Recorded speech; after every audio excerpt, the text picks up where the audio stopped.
প্রিয় শিক্ষার্থী 9 নম্বর 4 নম্বর প্রশ্ন। 4 নম্বরে আমাদের বলতেছে যে ইউক্লিডীয় পদ্ধতিতে লসাগু নির্ণয় করো। আচ্ছা, ইউক্লিডীয় পদ্ধতিতে লসাগু নির্ণয় করার জন্য আমাদের যে কাজটা করতে হবে সেটা হচ্ছে যে এখানে দেওয়া আছে কি 96 এর 120, তাই না? তো আমরা সুন্দর করে লিখবো 96, 120। এবার এই দুইটা সংখ্যাকেই ভাগ করা যায় এমন একটা সংখ্যা আমাদের চিন্তা করতে হবে। অর্থাৎ 96 কেও ভাগ যাবে এবং 120 কেও ভাগ যাবে, এরকম একটা সংখ্যা আমাদের প্রত্যেকটা চিন্তা করতে হবে। তো দেখেন এখানে এককের ঘরে আছে 6 জোড় সংখ্যা, এখানে আছে 0, এটাও, তার মানে আমরা এই দুইটা সংখ্যাকে 2 দ্বারা ভাগ করতে পারি, ঠিক আছে? যদি কোনো সংখ্যার এককের ঘরে 0 অথবা জোড় সংখ্যা থাকে তাহলে সংখ্যাটা 2 দ্বারা বিভাজ্য। এই নিয়ম অনুসারে আমরা এটাকে 2 দ্বারা ভাগ করি। তাহলে 2 দ্বারা যদি 96 কে ভাগ দিই তাহলে কত আসতেছে দেখেন, 4 দ্বিগুণে 8, আর হচ্ছে যে 8 দ্বিগুণে 16, 48, আর এখানে হচ্ছে যে 120, তাহলে 60 দ্বিগুণে 120, 60। ওকে, এবার আমরা কত দিতে পারি? এবার আমরা আবার 2 দিতে পারি। এখানে 8 আছে, এখানে 0 আছে, তাহলে আমরা যদি 24 দ্বিগুণে 48 হয়, আর এদিকে হচ্ছে আমাদের 30 দ্বিগুণে 60। ওকে, তাহলে আবার এখানে আমরা আবার 2 দিতে পারি, তাহলে যদি 12 দ্বিগুণে হচ্ছে 24, আর হচ্ছে 15 দ্বিগুণে 30। দেখেন এই পর্যন্ত সব ঠিকঠাক আছে। এবার কিন্তু আমরা 2 দ্বারা ভাগ দিতে পারবো না। কেন? কারণ এইখানে 2 আছে, এখানে আছে 5, মানে 2 দ্বারা যদি আমরা ভাগ দিই তাহলে শুধুমাত্র এই 12 কে ভাগ যাবে, এই 15 কে ভাগ যাবে না, যাবে না। তো আমাদের কি শর্ত হচ্ছে যে কি এই দুইটা সংখ্যাকেই ভাগ যাবে এরকম একটা সংখ্যা চিন্তা করতে হবে। তো 2 দিয়ে আমরা শুধু 12 কে ভাগ দিতে পারবো, 15 কে ভাগ দিতে পারবো না। তাহলে 2 দিয়ে আমরা ভাগ দেওয়া সম্ভব না। এবার তাহলে 2 এর পরে কে আছে? 3 আছে, তাহলে 3 দিয়ে চিন্তা করে দেখেন, 3 এখানে 2 আর একে 3, 3 একে 3, আর তার মানে এই সংখ্যাটাকে আমরা 3 দ্বারা ভাগ করতে পারবো। 5 আর একে 6, এটাকেও আমরা 3 দ্বারা ভাগ করতে পারবো। তাহলে 3 দ্বারা দিই এবার, তাহলে 3 4 12, 3 5 15। ওকে, তাহলে আসলো আমাদের সর্বশেষ 4 এবং 5। এখানে 5 হচ্ছে একটা মৌলিক সংখ্যা, যেটাকে আর কোনো সংখ্যা দিয়ে ভাগ করা সম্ভব না, আর 4 কে ভাগ যায়, কিন্তু শর্ত হচ্ছে যে এখানে আমাদের দুইটাকেই ভাগ যাইতে হবে এরকম সংখ্যা নিতে হবে। তো আমরা তাহলে এই যে সিস্টেমটা দেখলাম, এই সিস্টেমটা হচ্ছে আমাদের ইউক্লিডীয় পদ্ধতি। এটাকে বলা হয় ইউক্লিডীয় পদ্ধতিতে, মানে এই পদ্ধতিটিকে বলা হয় ইউক্লিডীয় পদ্ধতি। হ্যাঁ, তো এখন আমাদের কি করতে হবে? গসাগু নির্ণয় করতে হবে, লসাগু নির্ণয় করতে হবে। তো লসাগু নির্ণয় করার জন্য আমরা কি করব দেখেন। তো লসাগু নির্ণয় করার জন্য আমরা যে কাজটা করবো সেটা হচ্ছে যে দেখেন এখানে আমরা কি কি পাইলাম। অতএব 96, 120 এর লসাগু, এখানে আমরা যদি একটু দেখি, এখানে 2 2 2, তারপর হচ্ছে 3 4 5। দেখেন এই সবগুলো সংখ্যা আমরা লিখছি 2 2 2 3 4 5। ওকে, তাহলে এই সবগুলো সংখ্যায় গুণ করলে হচ্ছে যে আমরা কত পাবো? 480 পাবো, ঠিক আছে? আমরা যদি গুণটা একটু দেখি, দেখেন এখানে আমরা একটু প্র্যাকটিক্যালি দেখি গুণটা।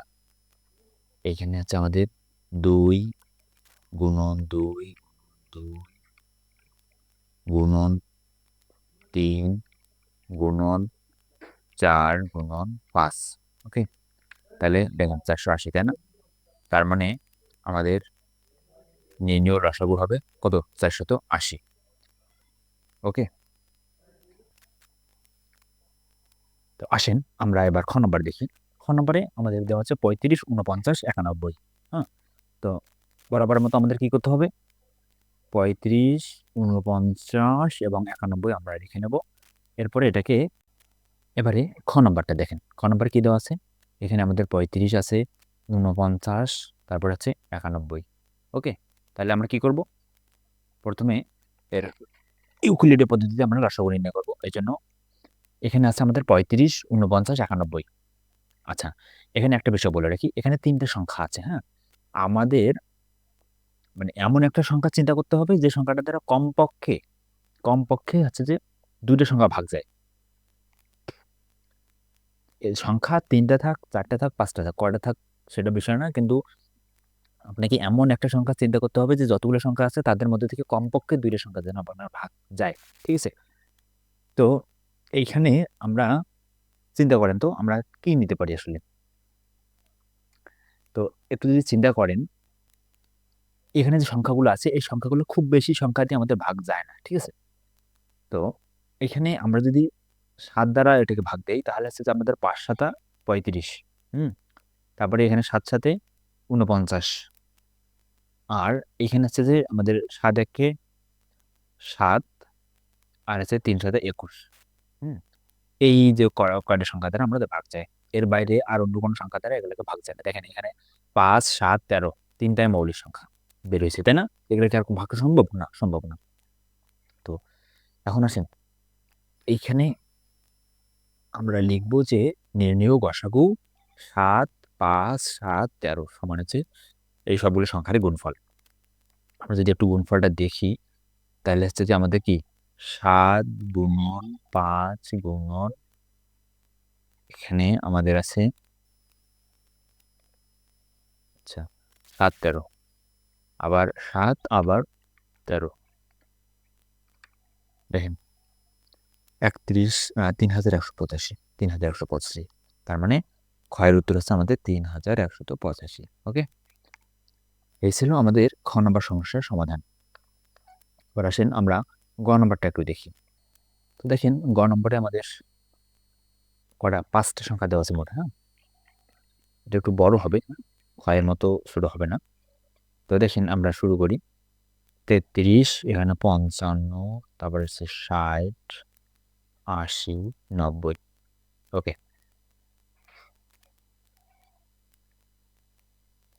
তো আমরা প্রথমত কি দিয়ে দেবো? দেখেন এখানে 33 আছে, 55 আছে, এখানে 60, 80, 90। মানে আমরা যদি প্রথমত 2 দেওয়া দেই তাহলে আমরা এই তিনটাকে ভাগ করতে পারবো। 60কে, 80কে এবং 90কে। তাহলে আমরা 2 দিয়ে শুরু করি। তাহলে 2 দ্বারা 33কে কিন্তু ভাগ করা যায় না, তাহলে 33 33 থাকবে।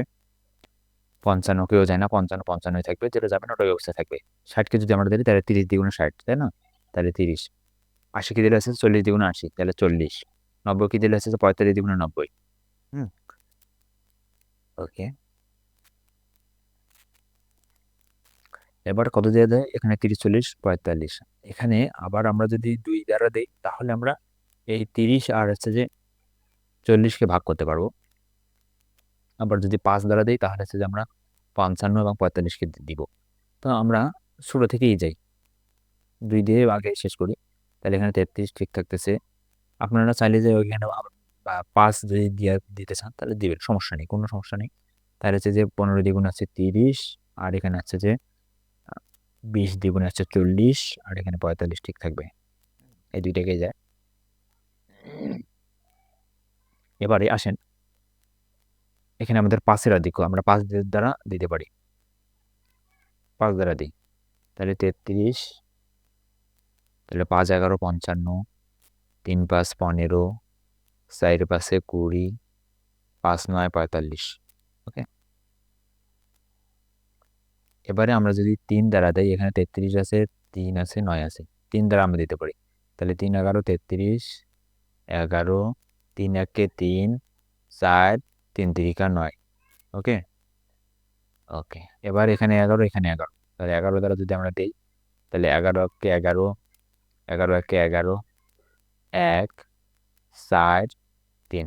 ওকে, যে তো আরেকটা বিষয় এখানে সংক্ষেপে বলে রাখি, লসাগু নির্ণয়ের সময় আপনাকে যে কাজটা করতে হবে, এই যে সামনের যে সংখ্যাগুলো আছে এগুলা এখান থেকে নিয়ে এই পর্যন্ত এই সবগুলো আপনাকে গুণ করতে হবে। হ্যাঁ, এটা একটা মনে রাখার উপায়। সামনের সংখ্যাগুলো সব আপনাকে মনে রাখতে হবে। এটা হচ্ছে গুণ করতে হবে লসাগু নির্ণয়ের সময়। আর গসাগু নির্ণয়ের বেলায় আপনি যদি এই পদ্ধতিতে নির্ণয় করেন তাহলে যে এখান থেকে গসাগুর বেলায় এখান থেকে এই পর্যন্ত যে সংখ্যাগুলো আছে এগুলো গুণ করলে আমরা পাবো গসাগু। আর এই এখানে সবগুলোই গুণ করলে করলে পাবো হচ্ছে লসাগু। ঠিক আছে, এই ব্যাপারটা একটু মনে রাখবেন।